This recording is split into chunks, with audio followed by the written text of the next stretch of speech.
지난 밤 사이에 비도 많이 오고 바람도 많이 불고 가을 같지 않은 그런 날씨였습니다. 인간이 참 연약하죠. 자연 앞에 한없이 연약합니다. 그 아름답던 낙엽도 길바닥에 떨어져 쓰레기가 되어가는 모습들을 보면서 정말 한순간인 것 같습니다. 오늘 하루도 주님 주신 대자연 속에 낙엽도 보시고 또 하나님 만드신 귀한 세상 가운데에 대자연의 위험 앞에, 하나님의 위험 앞에 우리가 겸손히 무리 숙이며 하나님 주신 은혜 가득한 한 주가 되시기를 간절히 축원합니다. 한 국가는 어떤 지도자를 만나느냐에 따라서 좋은 국가, 그 백성들이 평안하고 번영을 누리게 될 수 있고, 또 어리석은 지도자를 만나게 되면 그 나라 백성들은 불안과 고통 속에 살아갈 수밖에 없습니다. 오늘 역대상 27장 이스라엘의 왕 다윗, 그는 이스라엘 국가 조직에 대한 정비를 하고 있습니다. 오늘 본문에서 좋은 지도자, 현명한 지도자, 하나님을 두려워하고 하나님 앞에 바르게 선 지도자는 어떻게 일하는지 보여줍니다. 왜 우리가 다윗을 하나님 마음에 합한 사람, 그리고 이스라엘의 왕, 좋은 지도자라고 말하냐 하면, 전쟁에 승리하여 국력을 높이고 국가를 번영케 한 큰 공도 있지만 더 중요한 것은 이스라엘이라고 하는 나라, 마치 어찌 생각해 보면 내가 노력해서 나의 힘으로 이 국가를 만든 것 같고, 그래서 내 마음대로 통치하고 싶은 왕의 마음이 있었겠지만, 다윗은 이스라엘이라고 하는 나라를 인간 왕의 통치가 아니라 전능하신 하나님, 그 하나님이 다스리는 나라로 만들어갔다라고 하는 데 있습니다. 안정적인 국가를 이루기 위해서는 좋은 지도자가 있어야 하고, 그가 해야 될 가장 중요한 일은 체계적인 통치 조직을 갖추는 일입니다. 근데 오늘 보면 역대상의 저자가 성전의 제사제도, 성전의 제사의 제도를 위한 조직 정비를 먼저 이야기하고 또 길고 자세히 서술한 것에는 분명한 이유가 있습니다. 우리는 얼마 전에 다윗이 성전에서 하나님을 찬양할 찬양대를 조직한 모습을 보았죠. 하나님을 그저 그렇게 모여서 즉흥적으로 하는 것이 아니라 잘 조직된 찬양대가, 준비된 찬양을 하나님께 올려드리는 모습을 보았습니다. 즉흥적인 다윗의 모습이 결코 아닙니다. 제사를 하나 드리더라도, 예배를 하나 드리더라도 정말 정성을 다해서 잘 준비된 예배를 드렸던 다윗입니다. 나라를 다스리는 것 있어서 중요한 것, 인간적인 통치 제도를 세우는 것이 아니라 하나님을 참된 왕으로 모시고 살아가야 한다는 것을 보여주고 있습니다. 그래서 왕이 내 마음대로 통치하고, 그래서 내 마음대로 제도를 정비하는 것이 아니라 우선 제사하는 것, 하나님 앞에 예배드리는 제도를 정비한 것을 기록하고 있는 것입니다. 역대상은 계속해서 말씀드리지만 우리가 왜 바벨론의 포로 생활을 할 수밖에 없었는가? 그 찬란했던 다윗과 솔로몬의 왕, 이스라엘의 역사는 왜 이렇게 비참하게 무너져 다른 나라에서 우리가 포로 생활을 했던가? 어떤 교훈을 받아야 하는가?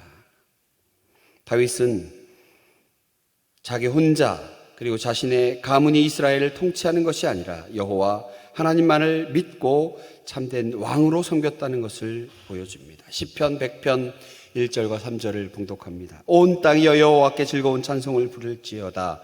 기쁨으로 여호와를 섬기며 노래하며 그의 앞에 나아갈지어다.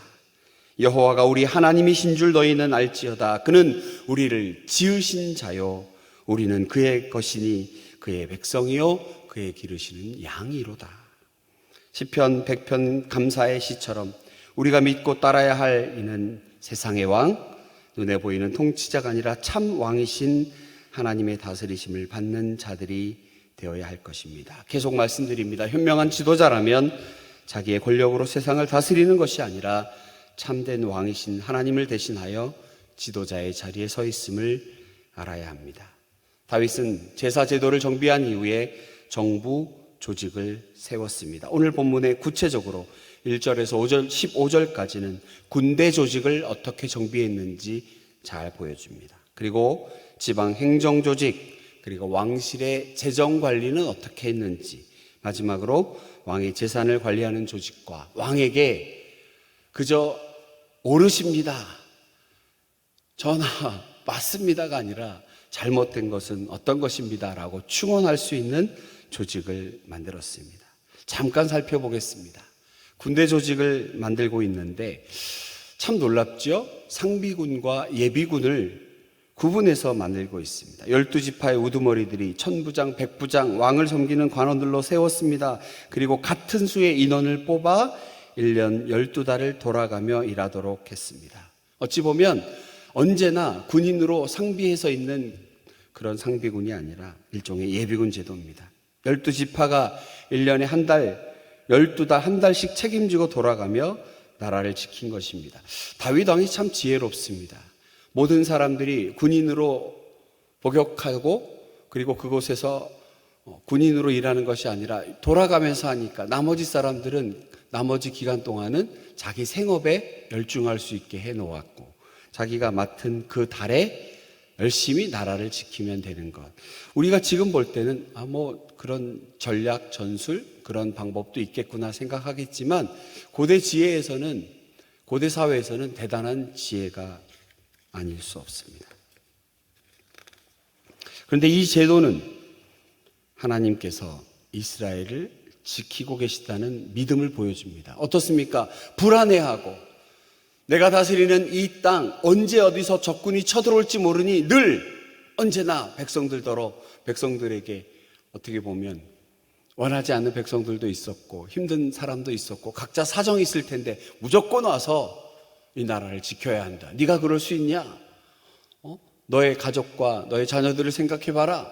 와서 군대로 복역해라, 복무해라 라고 일방적인 명령을 할 수 있지만 이 나라는 하나님이 세우신 나라, 하나님이 언제나 지키시는 나라이기 때문에 우리가 최소한의 그리고 가장 기본적인, 그러면서 대충이 아니라 잘 조직된 군사 조직을 가지고 하나님께서 이 나라를 지키신다는 믿음 아래 잘 준비된 군사 조직을 갖고 있었던 것. 적국의 위협이 있음에도 불구하고 그 나머지 기간 동안에 평온하게 자기 일을 하게 하였다는 것. 이것은 하나님께서 반드시 지키신다는 믿음이 있기에 가능한 일이었습니다. 현대인들은 크게 두 가지로 나뉘는 것 같습니다. 지나치게 불안해하거나 지나치게 낙관적이거나 그런 것 같습니다. 언제나 불안에 쫓기고 어떡하지 하는 사람이 있고 이건 이제 난 모르겠다 그냥 포기해버리는 그런 사람들이 있는 가운데에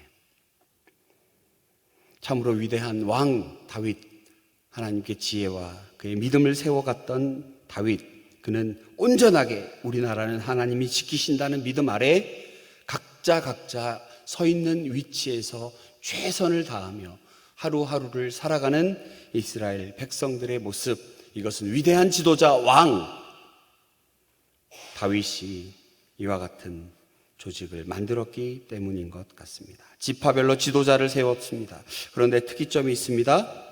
17절 같은 레위 지파인데 레위 사람, 아론 사람으로 두 개의 집안을 구분합니다. 이것은 행정 조직에 있어서 개별성을 인정해 주고 있는 것입니다. 다윗은 성전 제사를 그 어떤 국가 활동보다 중요하게 여기고 있습니다. 행정 조직을 세웠지만 그것보다 중요한 것은 하나님 앞에 제사하는 것. 그래서 이렇게 구체적으로 조직을 세우고 나라를 다스려가는 다윗 왕을 보게 됩니다. 왕실 재정 관리는 또 어떠했습니까? 왕실 소유의 부동산과 동산을 관리하기 위해 사람을 세웠습니다.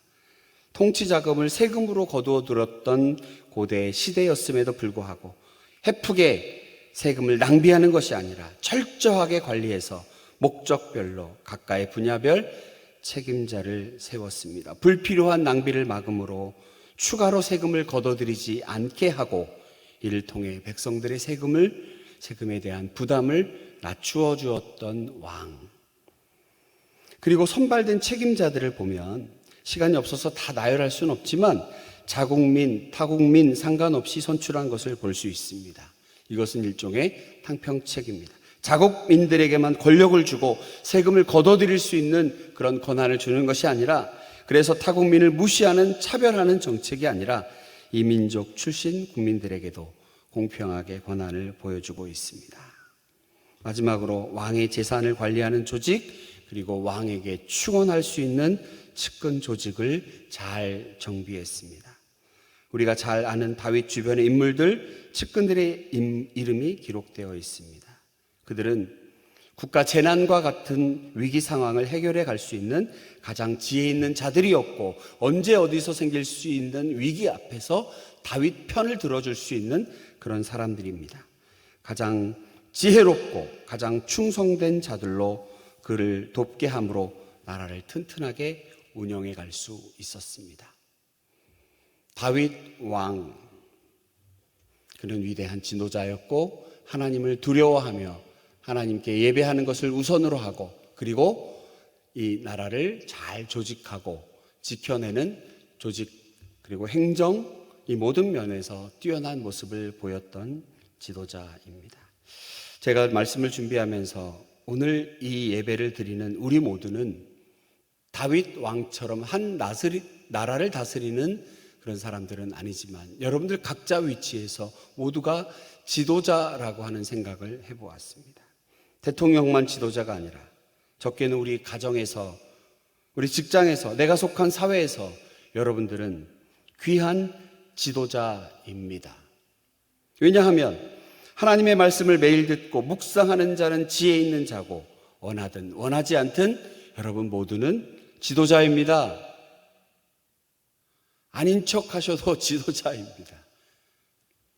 우리는 오늘 주신 말씀이 그저 옛날 옛적 다윗 왕이 그랬대더라 라고 하는 것에 머물러서는 안 되고, 다윗처럼 하나님의 통치를 이 땅에 펼쳐나가는 현명한 지도자들이 되어야 합니다. 리더가 되어야 합니다. 가정에서 여러분들이 바로 서야 합니다. 우리의 자녀들은 다 지켜보고 있습니다. 사회에서 우리 각자 일하는 그곳에서 모든 이들이 우리를 지켜보고 있습니다. 어제 오후에 어떤 한 분이 교회를 찾아왔었습니다. 들어보면 좀 횡설수설하는 것도 없진 않았지만 강성교회가 좋다, 그래서 찾아왔다고 합니다. 다 믿을 수는 없는 이야기인데 그 중에서 놓치고 싶지 않은 이야기들이 있었습니다. 강성교회 거룩한 예배를 드리기 위하여 정말 노력하는 교회였다고 저는 생각합니다. 그렇게 말합니다. 그럼 왜 이제야 나타났습니까? 제가 또 반문을 했지만, 여러분 밖에서 우리 교회를 바라볼 때 거룩한 지도자, 하나님을 두려워하는 각 가정의 리더들이 모인 교회, 그렇다면 우리의 다음 세대가 변화되지 않겠습니까? 우리가 어떤 결정과 선택을 하고 어떤 일을 시작할 때, 특히 오늘처럼 월요일 한 주간을 시작할 때 우리가 하나님을 두려워하고 하나님의 뜻을 세우는 선택을 해야 합니다. 다윗이 국가 조직을 세우기에 앞서 제사 제도를 정비했던 것처럼 모든 일에 앞서 하나님을 잘 섬기는 우리가 되어야 합니다. 우리 모임과 우리 가정과 우리 교회가 하나님의 뜻대로 다스림을 받는 공동체가 되어야 하고, 그 일에 우리 모두는 각각 역할이 있고 사명이 있는 줄로 믿으시기 바랍니다. 주신 말씀처럼 하나님을 두려워하고 하나님께 예배하고, 그리고 각자 맡은 위치에서 내게 맡겨준 이 일이 얼마나 중요한지 알고 최선을 다해서 꼼꼼하게 그리고 성실하게 잘 준비하여 내가 맡은 일 가운데 하나님의 영광이 온전하게 드러날 수 있도록 우리 함께 오늘 최선을 다해서 한 주간 승리하는 저와 여러분 되시기를 축원합니다. 할렐루야. 기도하겠습니다.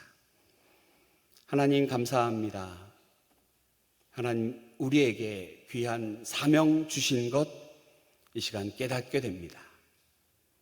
하나님께서 선택하신 귀한 왕, 하나님 마음에 합한 귀한 왕의 모습을 통하여 우리 모두가 주님 주신 사명 가운데 바로 서기를 원합니다. 무엇보다 하나님이 세워주신 나라, 그 나라를 두려움으로 통치하고 다스리는 왕처럼 하나님이 우리에게 허락하여 주신 이 모든 환경 가운데에 나의 사명, 귀한 사명 발견하고 허투루 시간 보내는 것이 아니라 정말 귀하게 하나님 앞에 성실하게 이 모든 사명을 감당해내는 우리 모두가 될 수 있도록 하나님 함께하여 주시옵소서.